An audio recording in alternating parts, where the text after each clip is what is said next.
pessoal, boa tarde. É com um enorme prazer que eu recebo vocês, estudantes, professores, curiosos que estão querendo aprender um pouco com as aulas. Estamos aqui para falar hoje uma aula destinada a alunos do 9º ano, uma aula que nós vamos falar sobre números irracionais. E eu convidei aqui o meu amigo e professor Isaac. Tudo bem, Isaac? Boa tarde, professor Rafael. Boa tarde a estudantes, professores, gestores.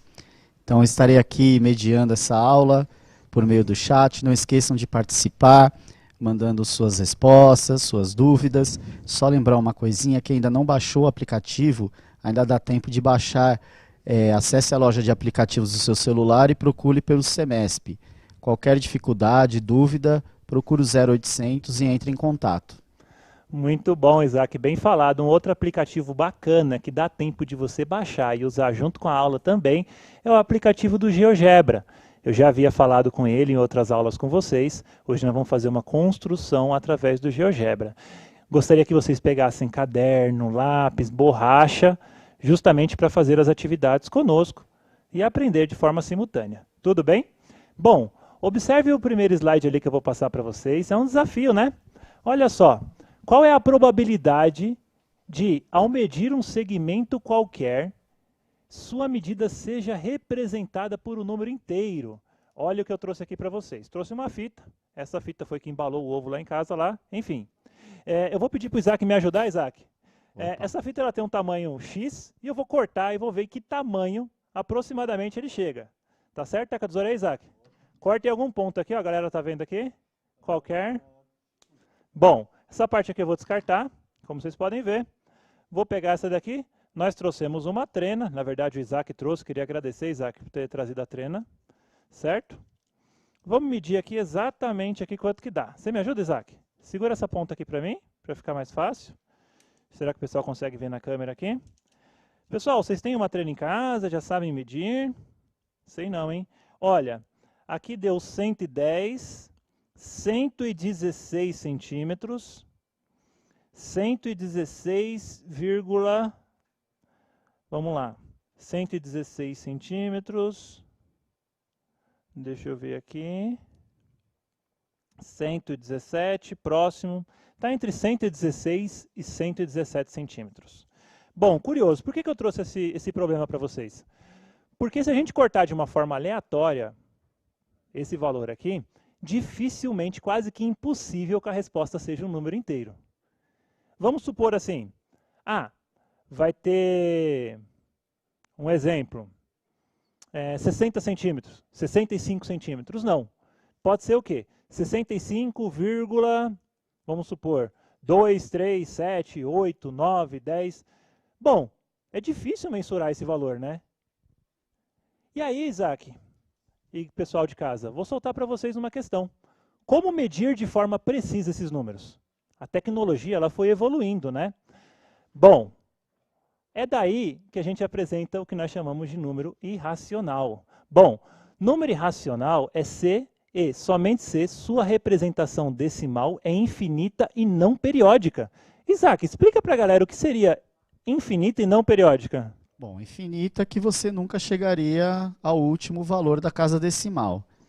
E não periódica, que não seria uma dízima periódica no caso. A gente tem o exemplo da dízima periódica, que é uma representação infinita de casas decimais, porém, a gente sabe o período que aqueles valores se repetem, né? Muito bom, Isaac, é isso aí. Só que a gente não consegue mensurar com precisão o tamanho do fio aqui, por exemplo, né? E para isso, a gente tem o advento da tecnologia para nos ajudar. Bom, eu só queria mostrar para vocês que existe uma infinidade de números irracionais, né? E esses números irracionais eles não podem ser definidos como um valor fixo. Curioso, né? Vamos para o próximo slide. Pessoal, vamos acompanhar comigo uma construção através do aplicativo GeoGebra. Quem estiver assistindo pela televisão e já baixou o aplicativo, pode seguir os passos junto comigo para a gente chegar no mesmo resultado. Já está aparecendo na tela de vocês aí, se não aparecer já vai aparecer. O aplicativo GeoGebra. Vamos lá. Vou explicar como ele funciona, algumas de suas características, para a gente trabalhar junto. Vamos lá, não foi ainda?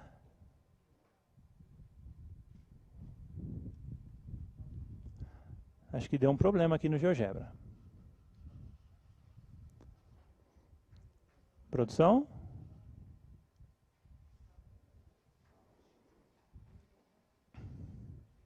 Só um minutinho, pessoal. A gente está restabelecendo a conexão aqui.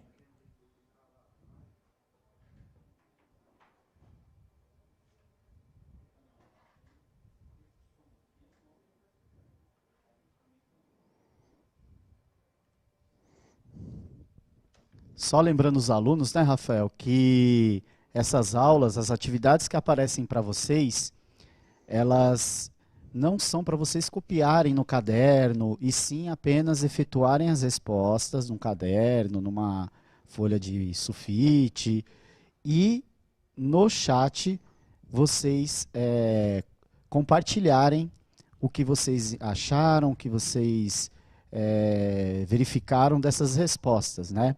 Então já estou vendo aqui bastante gente participando aqui, logando, dizendo que está online aqui com a gente, né? Então a gente está aguardando aqui só um minutinho. Tudo bem? Claro. E na aula de hoje, com essa questão dos números irracionais, igual o professor Rafael ele passou aqui para a gente, são aqueles valores que a gente não consegue determinar exatamente um último algarismo na casa dos decimais, né?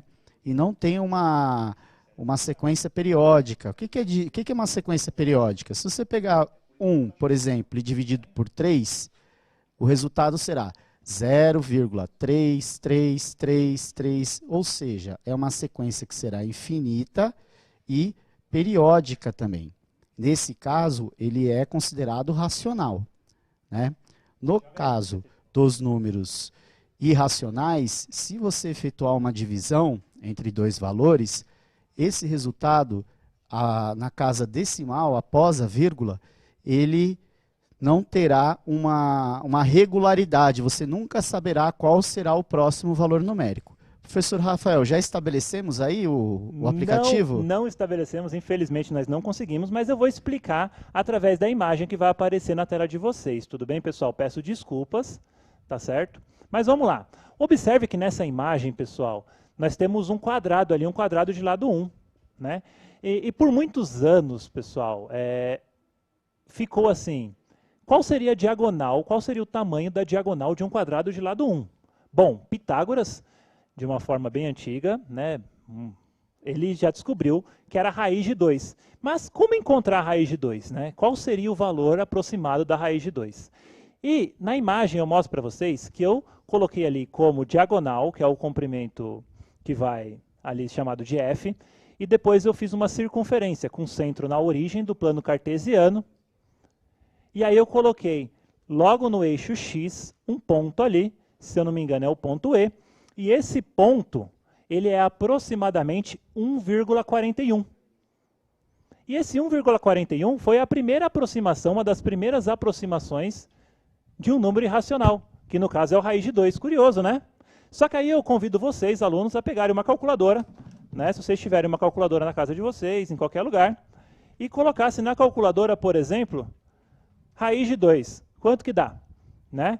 Observe na minha calculadora que apareceu o número 1,41 e depois aparece lá 1,41, 42, 13, 5, 62, vários números. Só que será que para nessa quantidade de números, Isaac? Não para não, porque a calculadora ela tem um certo limite de casas decimais, né? No caso de uma calculadora dessa como científica, ele até te mostra mais ou menos quantas casas decimais tem ainda para frente, mas muito bom.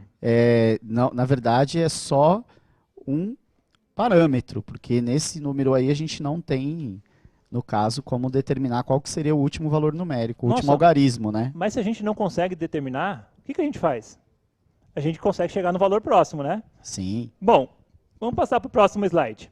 Pessoal, eu falei para vocês que a gente não consegue determinar, certo? Só que a gente consegue uma aproximação desse número. Bom, raiz de 2 é aproximadamente 1,41. E aí eu vou soltar uma atividade para vocês. Vocês terão 2 minutos para resolver, vou explicar. Qual das letras abaixo mostram a posição dos números raiz de 5 e raiz de 11? Observe que você tem a letra A, B, C e D. E são duas respostas, certo? A primeira resposta corresponde à raiz de 5 e a segunda resposta corresponde à raiz de 11. Tudo bem? Então, 2 minutinhos, o Isaac vai acompanhar no chat para vocês. Bom trabalho.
Bom, retornamos aqui, professor Rafael. A gente está com o chat aqui, com bastante respostas vindo. Então, professor, vou passar para você para a gente verificar esses valores aí. Então, pessoal, vamos lá. Antes de aproximar o valor de 5, de raiz de 5 e o valor de raiz de 11, vamos observar alguns valores onde a raiz tem o resultado como número inteiro. Então, vamos acompanhar comigo. A raiz de 1 é igual a 1. A raiz de 4 é igual a 2. A raiz de 9 é igual a 3. A raiz de 16 é igual a 4. Muito bom, né? Essas raízes são raízes bastante conhecidas, acho que muitos de vocês já devem ter visto. Agora, como saber a raiz de 5 e a raiz de 11? Não é obrigado você saber 2, 3, 4 casas decimais da raiz, mas é obrigado vocês saberem, bom, não é obrigado a nada, mas enfim, é importante vocês saberem o valor aonde ele se encontra. Eu costumo dizer o intervalo onde esses números se encontram. Agora, vamos comigo. O raiz de 5, ele está entre quais aqui? Entre o raiz de 1 e o raiz de 4 ou entre o raiz de 4 e o raiz de 9? Você sabe responder essa daí, Isaac? Olha, ele está entre o raiz de 4, a raiz quadrada de 4 e a raiz quadrada de 9. Muito bom. Só que a raiz de 4 é 2 e a raiz de 9 é 3. Então a gente sabe que o raiz de 5 é um número entre 2 e 3. Vamos observar logo a atividade lá e vamos ver qual ponto que está entre o número 2 e 3. É o A, o B, ou o C, ou o D? Qual deles? Olha, observando bem, o único ponto que está entre o intervalo 2 e 3 é o ponto C. Então a raiz de 5 se encontra no ponto C. Agora vamos observar a raiz de 11. Legal. A raiz de 11 é um número que está entre raiz de 9 e raiz de 16. A raiz de 9 vale 3, a raiz de 16 vale 4. Bom, então seria um número entre 3 e 4. Voltando à imagem ali, qual o número que se encontra entre 3 e 4? É o número D. Muito bom, hein? Parabéns para quem acertou. Fica a dica, qualquer tipo de raiz que você pode encontrar, seja ela de um número irracional, você consegue achar um intervalo onde ela se encontra. Um outro exemplo, se eu colocasse lá na tela para vocês, a raiz de 2, como nós já fizemos. Bom, a raiz de 2 é um número que está entre a raiz de 1 e a raiz de 4. Logo, é um número entre 1 e 2. Nós já vimos, né, conforme eu falei anteriormente, que é aproximadamente 1,41. Legal, né? Qualquer tipo de raiz a gente consegue encontrar uma aproximação dela. Professor Rafael, alguns alunos aqui no chat estão escrevendo, acertei, olha, consegui, mas não colocaram as respostas. Tem que colocar as respostas para a gente verificar aqui. Ah, exato. Tudo tem bem? Tanta gente Valor fazendo aproximadamente. lá. Tem tanta gente fazendo, eu acredito. Às vezes não dá tempo de fazer e colocar ao mesmo tempo. Tá bom? Vou falar um pouco, pessoal, dos números irracionais no cotidiano. E a imagem que eu coloquei aí é uma imagem de um circuito. Curioso, né? Colocar uma imagem de um circuito para falar de números irracionais com tecnologias. Vamos pensar na aproximação, novamente, desse fio que eu dei aqui. Se eu consigo uma aproximação melhor de uma distância, enfim, qualquer, eu consigo um ajuste melhor na tecnologia. Hoje nós estamos vendo, por exemplo, equipamentos, principalmente celulares, com enorme capacidade, né, de armazenamento num curto espaço. E isso faz com que o quê? Você ganhe até em economia de material. E tudo isso se deve à tecnologia. E a tecnologia, se você for pegar uma precisão dos equipamentos, você consegue ter um ajuste cada vez melhor. É no mínimo curioso essa daqui, né, Isaac? Muito curioso, muito. Deixa eu perguntar, será possível colocar o GeoGebra para fazer a demonstração? Pessoal, o programa voltou ao ar agora. Eu vou fazer rapidinho a demonstração com vocês, que a gente já perdeu tempo. Bom, observem a tela do GeoGebra, acho que ela já deve aparecer aí para vocês. Primeiro eu vou fazer a construção de um quadrado de lado 1. Bom, a construção de um quadrado de lado 1, eu selecionei a opção polígono regular, ele tem 4 vértices, é um quadrado. Observe o quadrado aqui. Para poluir menos a tela, eu vou tirar esses pontos, vou deixar só o quadrado ali, certo? Como vocês podem ver, vou tirar também o ponto D e vou tirar o ponto C. Muito bom. A grande indagação era como calcular a diagonal desse quadrado. Olha, o GeoGebra é inteligente, já colocou aqui ó, que o segmento mede 1,41. Mas para a gente fazer a nossa prova igual estava lá na imagem, eu vou construir agora uma circunferência de centro em E vértice em C, e vou traçar também um ponto de intersecção aqui. É esse ponto que nós chamamos de ponto G.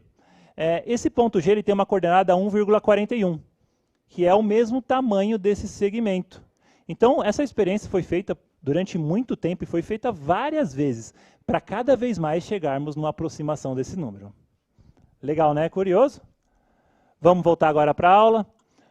Só que falando um pouco de números irracionais, pessoal, eu vou mostrar para vocês agora, vou pedir para ver o que vocês conhecem.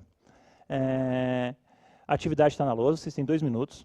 A pergunta é, você conhece algum número irracional famoso? Ou seja, onde você vê em vários lugares? Cite o número conhecido e, se possível, algumas de suas características.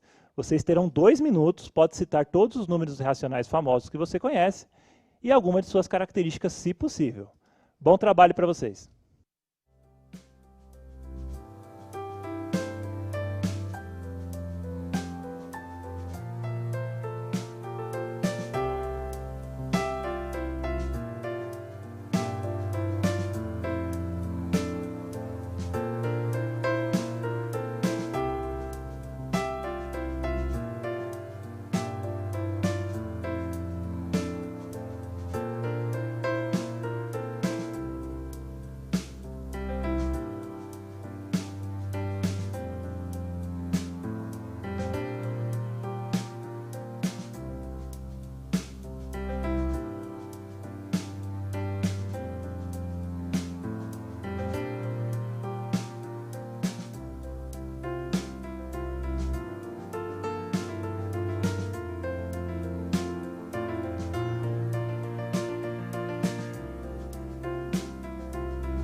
Bom, Rafael, retornamos e um dos valores mais citados aqui é Giovana, a Emily, o Marcos, a Evelyn, estão respondendo bastante a respeito do pi. O número pi, realmente, o número pi é um dos números, se não o mais famoso dos números irracionais, né? Mas o que é esse número pi, né? Esse número pi, pessoal, foi uma grande descoberta, que foi a descoberta que fez com que as pessoas conseguissem calcular a área de um círculo com maior facilidade e o comprimento de uma circunferência, no mínimo curioso isso daqui, né?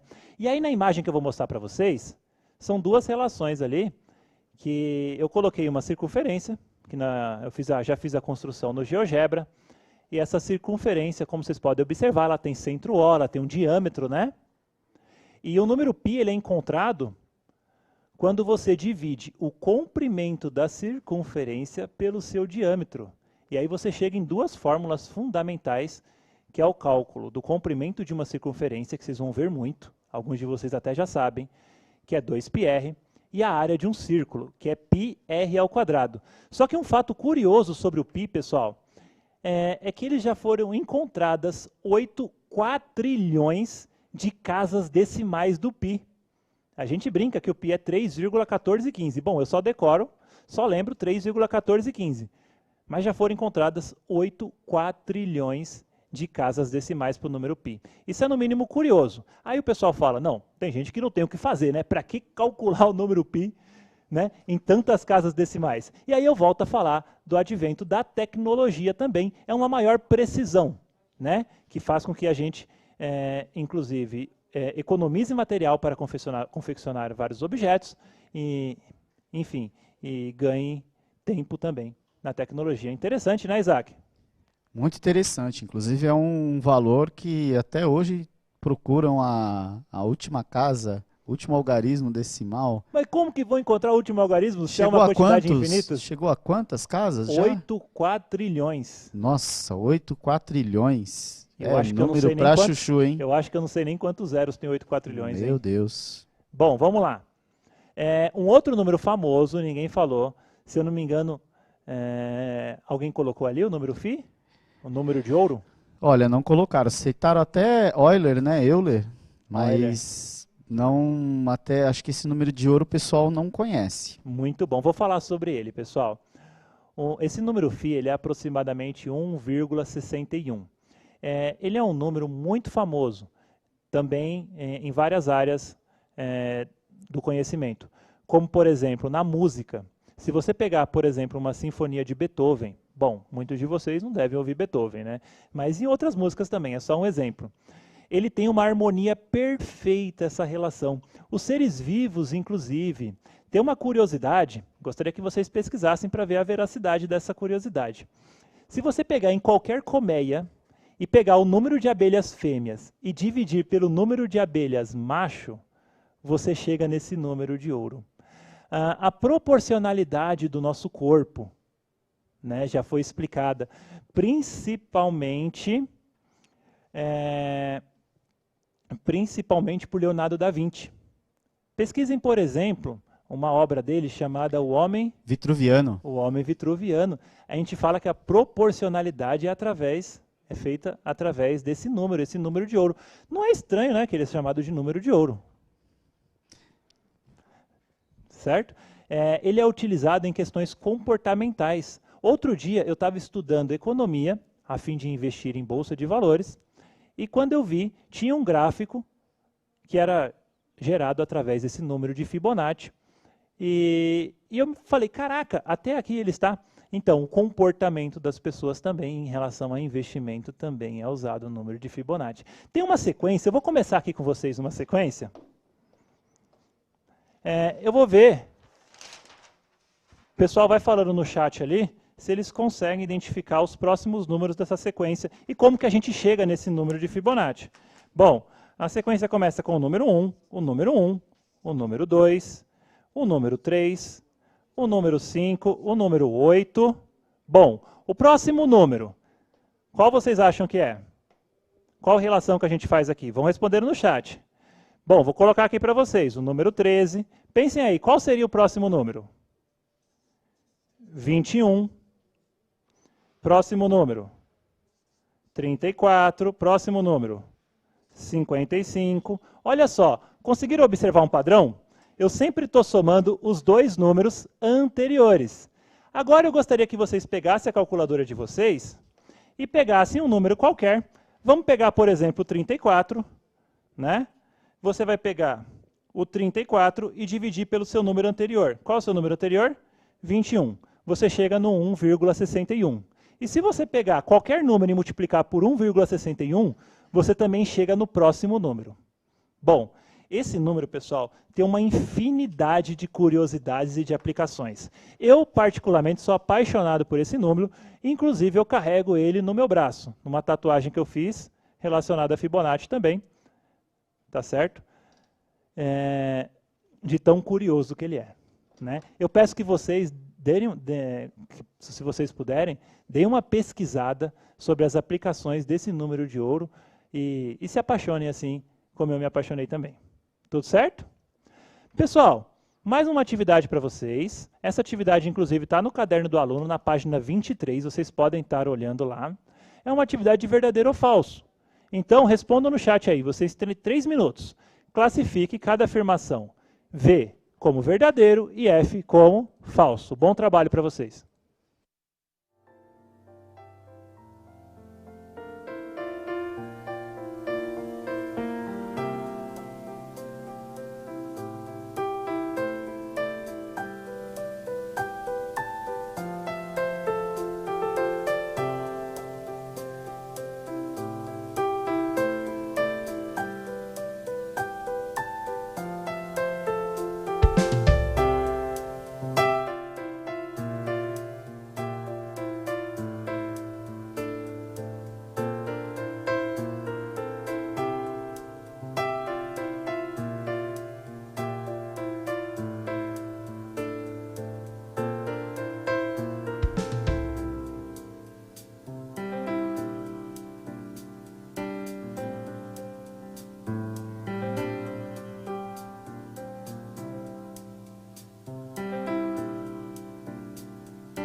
Bom, professor Rafael, retornamos aqui. Eu tenho algumas respostas de alguns alunos, Jefferson, o Pedro, Ana Luísa. Eles estão citando que a única, pelo menos, que é verdadeira ali, seria a segunda linha. A soma de dois números naturais resulta sempre um número natural. Vamos ver se eles acertaram? Bom, observe o slide ali, já tem a resposta para vocês. Eu vou explicar o porquê cada uma é verdadeira ou falsa, respectivamente. Vamos observar a primeira. A primeira nós temos o número 11 sétimos. 11 sobre 7. Bom, esse número, ele é um número irracional? Bom, ele não é um número irracional. Ele tem uma dízima, se você efetuar essa divisão, ele tem uma dízima, e essa dízima é uma dízima periódica. Nós vimos na aula de hoje que um número irracional tem uma dízima que não é periódica, você não consegue determinar o período. Bom, a primeira eu poderia chamar esse número de número racional, que ele pode ser escrito na forma de A sobre B. No caso, 11 sobre 7. Muito bom, quem falou que a primeira era F. Vamos para a segunda. A soma de dois números naturais resulta sempre no outro natural. Perfeito. Vamos pensar no número natural 2 mais o número natural 5. 2 mais 5, 7. E qualquer outro número natural somado sempre vai resultar num número natural. Verdadeira. Próxima. Menos 10 quartos é um número inteiro. Bom, interessante essa daí. Se essa divisão desse um resultado e não houvesse resto, pensando numa divisão com números inteiros, ele seria sim um número inteiro. Mas tem resto. 10 dividido por 4 no caso, menos 10 dividido por 4 é 2,5. 2,5 menos 2,5 é um número racional. Então, ele não é um número inteiro, essa alternativa é falsa. A próxima, toda dízima periódica é um número irracional. Olha lá na última linha. Né? Digamos que um número é irracional, C e somente C, sua representação decimal é infinita e não periódica. Olha que ele deixou bem claro que ela é não periódica. E ali fala que se for periódica é um número irracional. Então essa afirmação também é falsa. Próxima. O número π pode ser representado por meio de uma fração? Não, não pode ser representado por meio de uma fração. Você falou que está na casa dos 4 trilhões aí, imagina. Sim, sim, ele não pode ser representado por forma de uma fração. Tá certo? Vamos lá, pessoal. Nós vamos para o nosso último momento da aula. É uma questão do Enem, que caiu em 2012. É uma questão muito bacana. Ela trabalha um pouco com intervalo, foi o que nós vimos na aula de hoje. Eu vou dar 3 minutinhos para vocês. Só explicando um pouco a questão. Ela fala o seguinte, já está na tela de vocês aí? Acredito que sim.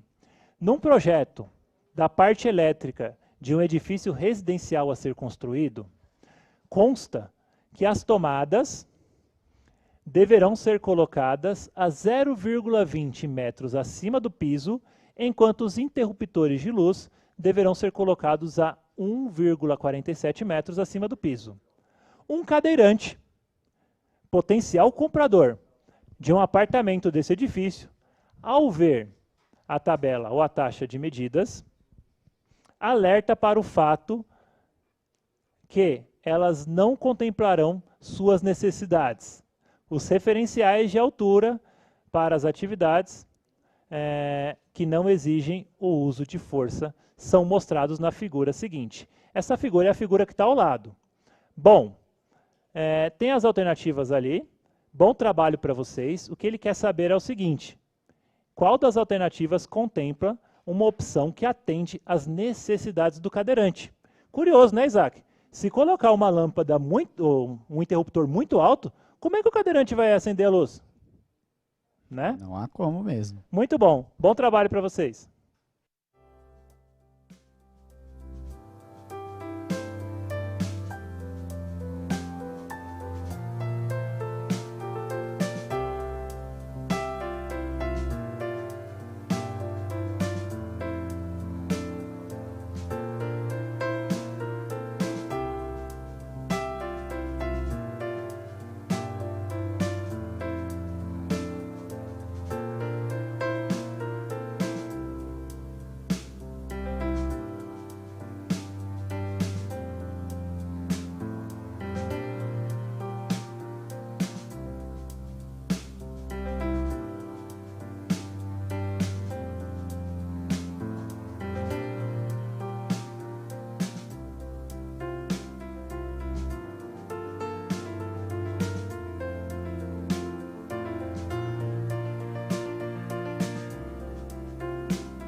Professor Rafael, retornamos aqui e, obviamente, o chat é assim, é uma loucura. É muita resposta, às vezes não dá para ler a resposta os nomes de todos, por exemplo, da Rafaela, o do Pedro, o da Giovana. A maioria, pelo que está aparecendo no chat aqui, professor, a alternativa B.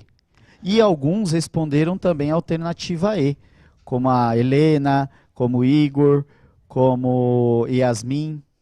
Muito bom. Vamos ver se vocês acertaram. Observe a tela da questão, né, e a gente vai ver se a gente atende. Vamos se basear principalmente na imagem do cadeirante.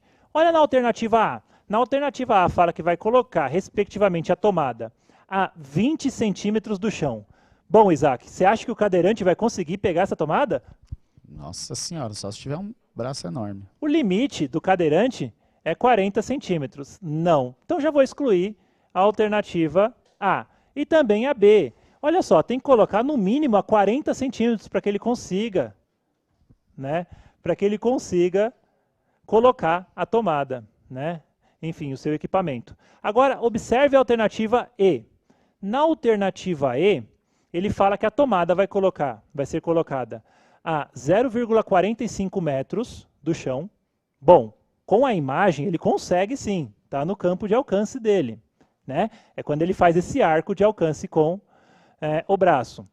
E a tomada a 1,20 m do chão. Bom, também, né? O alcance máximo dele é de 1,35 m, 1,20 m ele alcança. Galera, se você marcou uma das outras alternativas fora E, você colocou que ele não conseguiria utilizar a tomada. Parabenizar também aqui a Cauane Ribeiro, que acertou letra E. O José Guilherme também respondendo letra E. A Júlia Heloísa respondendo letra E. Tivemos estudantes que acertaram essa questão. Muito bom, parabéns a todos vocês. A gente gostaria de agradecer a participação da aula. Vocês foram 10, tanto no chat. Imagino que vocês devem ter feito os exercícios também. Quem não acertou não tem problema. Revisem a aula, peguem o caderno do aluno, refaçam os exercícios. E importante, estudem. Estudem, converse com o professor de vocês. É o estudo que vai fazer você crescer, seja na escola, seja pessoalmente. É isso aí, Isaac. É isso aí, Rafael. Então até a próxima aula. Até a próxima. Alguma dúvida? Vê se tem alguma dúvida no chat aí, o pessoal falando. O chat, agora ele deu uma parada, né? Mas dúvidas mandem pra gente e assim, à medida do possível, a gente vai respondendo para vocês. É isso aí. Muito obrigado.